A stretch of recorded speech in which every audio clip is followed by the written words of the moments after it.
గోరింటాకును ఆషాఢమాసంలో మహిళలు ఎందుకు పెట్టుకుంటారు? దీని వెనుక పలు కారణాలున్నాయి. ఆషాఢంలో ఆడవారి అరచేతుల్లో గోరింటాకు మెరిసిపోవాల్సిందే. ఆషాఢంలో గ్రీష్మ ఋతువు పూర్తి కావడంతో పాటు వర్ష ఋతువు ప్రారంభమవుతుంది. గ్రీష్మంలో మన శరీరం వేడితో కూడుకొని ఉంటుంది. ఆషాఢంలో బయట వాతావరణం చల్లబడుతుంది. అలాంటి సమయంలో మన శరీరంలోని వేడి బయట చల్లబడిన వాతావరణానికి విరుద్ధంగా తయారవుతుంది. కాబట్టి అనారోగ్యాలు తప్పవు. అందుకే గోరింటాకు పెట్టుకుంటారు.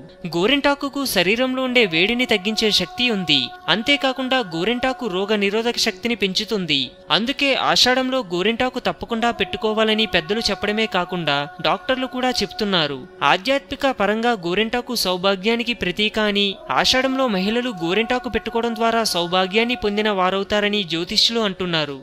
హిందూయిజం గురించి మరెన్నో గొప్ప గొప్ప విషయాలను తెలుసుకోవడం కోసం మా ఛానల్ని సబ్స్క్రైబ్ చేయండి. ఈ వీడియో మీకు నచ్చినట్లయితే లైక్ చేయండి, షేర్ చేయండి.